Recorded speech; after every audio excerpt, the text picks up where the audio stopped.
នេះគឺជាករណីរបស់បុរសជនជាតិថៃឈ្មោះគ្រៀងក្រៃតិចជាមុងដែលបានលួចគ្រឿងអលង្ការរាប់សិបគីឡូក្រាម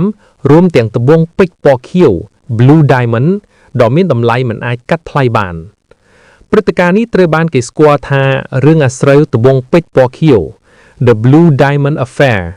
ដែលបានធ្វើឲ្យទំនាក់ទំនងរវាងថៃនិងអារ៉ាប៊ីសាអូឌីតផ្ដាច់ទំនាក់ទំនងការទូតអស់រយៈពេលជាង30ឆ្នាំខាងក្រោមនេះគឺជាប្រវត្តិលម្អិតនៃព្រឹត្តិការណ៍នេះនៅឆ្នាំ1989លោកគ្រៀងក្រៃតេជៈមុង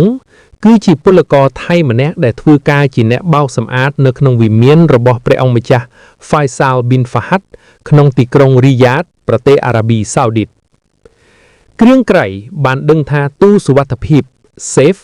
របស់ព្រះអង្គម្ចាស់តែងតែមិនបានបិទត្រឹមត្រូវហើយគាត់អាចចេញចូលបន្ទប់គេងរបស់ព្រះអង្គម្ចាស់បាននៅពេលដែលព្រះអង្គម្ចាស់និងព្រះរាជវង្សានុវង្សទៅវិសមកាលនៅក្រៅប្រទេសគ្រៀងក្រៃបានលួចចូលទៅក្នុងបន្ទប់ហើយលួចយកគ្រឿងអលង្ការគាត់បានលួចគ្រឿងអលង្ការសរុបប្រហែល91គីឡូក្រាមរាប់បញ្ចូលទាំងនាឡិកាមាសនិងត្បូងពេជ្រដ៏មានតម្លៃអ្វីដែលសំខាន់បំផុតគឺ Blue Diamond ត្បូងពេជ្រពណ៌ខៀវ50ការ៉ាត់ដែលកម្រមានលើโลกគាត់បានលាក់គ្រឿងអលង្ការទាំងនោះក្នុងថាំងម៉ាស៊ីនបូមធូលីនិងប្រអប់សាបូដើម្បីដឹកជញ្ជូនតាមរយៈសេវាកម្មដឹកទំនិញតាមផ្លូវអាកាសត្រឡប់ទៅប្រទេសថៃវិញនៅពេលមកដល់ស្រុកកំណើតនៅខេត្តឡាំប៉ាំងគ្រៀងក្រៃបានចាប់ផ្ដើមលួចគ្រឿងអលង្ការទាំងនោះក្នុងតម្លៃថោកដោយសារគាត់មិនដឹងពីតម្លៃពិតប្រាកដរបស់វារដ្ឋាភិបាលអារ៉ាប៊ីសាអូឌីតបានជូនដំណឹងទៅប៉ូលីសថៃមិនយូរប៉ុន្មានប៉ូលីសថៃក្រោមការដឹកនាំរបស់ឧត្តមសេនីយ៍ឆាឡគឺតថេបបានតាមចាប់ខ្លួនគ្រៀងក្រៃបានការសារភាពគ្រៀងក្រៃបានសារភាពនឹងប្រគល់គ្រឿងអលង្ការដែលនៅសល់ត្រឡប់មកវិញគាត់ត្រូវបានកាត់ទោសឲ្យជាប់គុកប៉ុន្តែជាប់តែប្រហែល3ឆ្នាំប៉ុណ្ណោះដោយសារការសារភាពបញ្ហាធំមិនមែនស្ថិតនៅលើការលួចទេប៉ុន្តែស្ថិតនៅលើការប្រគល់របស់ត្រឡប់ទៅវិញនៅពេលដែលប៉ូលីសថៃបញ្ជូនគ្រឿងអលង្ការត្រឡប់ទៅអារ៉ាប៊ីសាអូឌីតវិញព្រះអង្គម្ចាស់បានរកឃើញថាគ្រឿងអលង្ការជាង 80% គឺជារបស់คล้ายៗហើយ Blue Diamond ដ៏មានតម្លៃនោះបានបាត់ស្រមោលការសង្ស័យមានពាក្យចចារអារាមថាភរិយារបស់មន្ត្រីជាន់ខ្ពស់មួយចំនួនត្រូវបានគេឃើញពាក់គ្រឿងអលង្ការដែលស្រដៀងនឹងរបស់ដែលបានបាត់នៅក្នុងពិធីជប់លៀងសង្គមហៃសូ Gala Dinners រឿងនេះបានប្រែទៅជារឿងបង្ហូរឈាមនិងចំនួនការទូតដ៏ធ្ងន់ធ្ងរនៅឆ្នាំ1990អ្នកការទូតអារ៉ាប៊ីសាអូឌីត3នាក់ត្រូវបានបាញ់សម្លាប់នៅក្នុងទីក្រុងបាងកកក្នុងហេតុការណ៍ដាច់គ្នាប៉ុន្តែក្នុងយប់តែមួយអ្នកជំនាញជាន់ខ្ពស់របស់អារ៉ាប៊ីសាអូឌីតម្នាក់ឈ្មោះ Mohammed Al-Ruwaili ដែលបានមកស៊ើបអង្កេតរឿងនេះក៏បានចាប់អារូលនិងបាត់ខ្លួនជារៀងរហូតសង្ស័យថាត្រូវបានប៉ូលីសថៃសម្លាប់បំបិទមាត់អារ៉ាប៊ីសាអូឌីតបានខឹងសារយ៉ាងខ្លាំងនិងបានបញ្ឈប់ការផ្ដល់ទីវីសាឲ្យពលករថៃរួមទាំងបញ្ជូនពលករថៃរាប់សែននាក់ត្រឡប់មកវិញនិងបញ្ចុះកម្រិតទំនាក់ទំនងការទូតមកនៅកម្រិតទាបបំផុត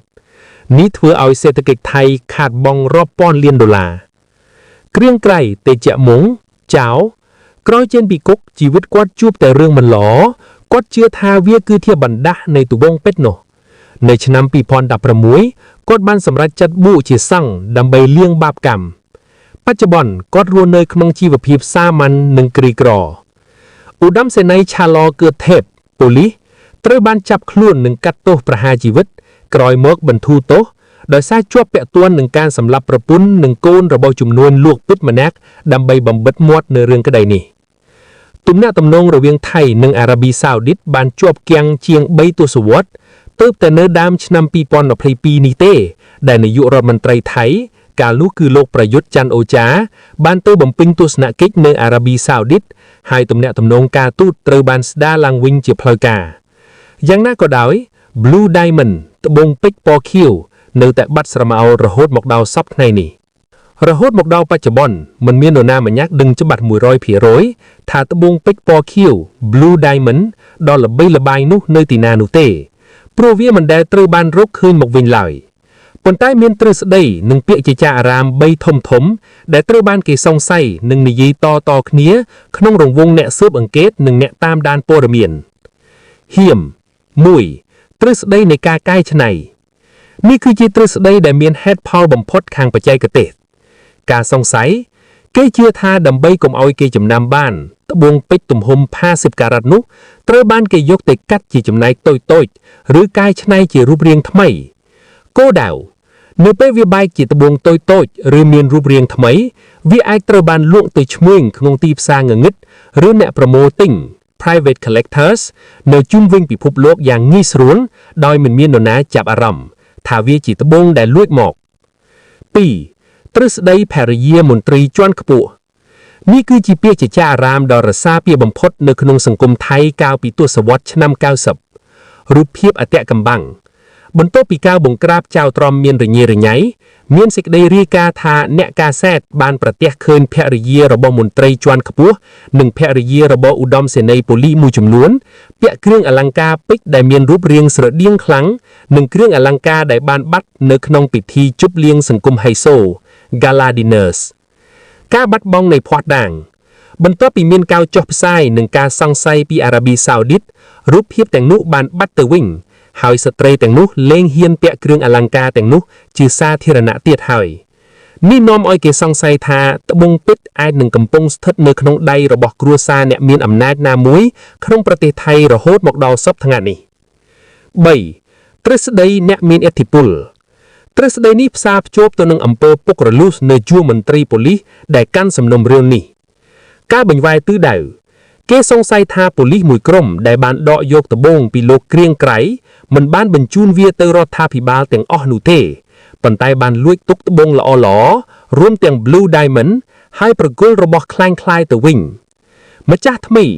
ត្បូងពេជ្រអាចត្រូវបានគេយកទៅឲ្យឬលក់បន្តទៅបុគ្គលដែលមានឥទ្ធិពលខ្លាំងបំផុតម្នាក់ដើម្បីជាថ្នូរនឹងការប៉ាពារឬផលប្រយោជន៍ការនយោបាយ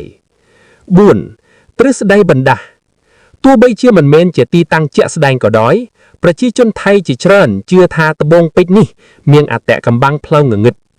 ដោយសារតែមនុស្សជាច្រើនដែលពាក់ព័ន្ធនឹងត្បូងនេះទាំងចៅទាំងប៉ូលីសទាំងអ្នកទិញសុទ្ធតែជួបគ្រោះថ្នាក់ជាប់គុកឬស្លាប់យ៉ាងអណោចអធមគេជឿថាអ្នកដែលកំពុងកាន់កាប់ត្បូងនេះបច្ចុប្បន្នប្រហែលជាមិនហ៊ានបញ្ចេញវា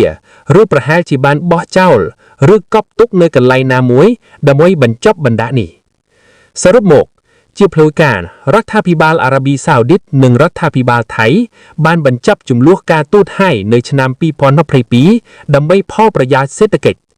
ប៉ុន្តែចំពោះសំណួរថាត្បូងពេជ្រនៅទីណា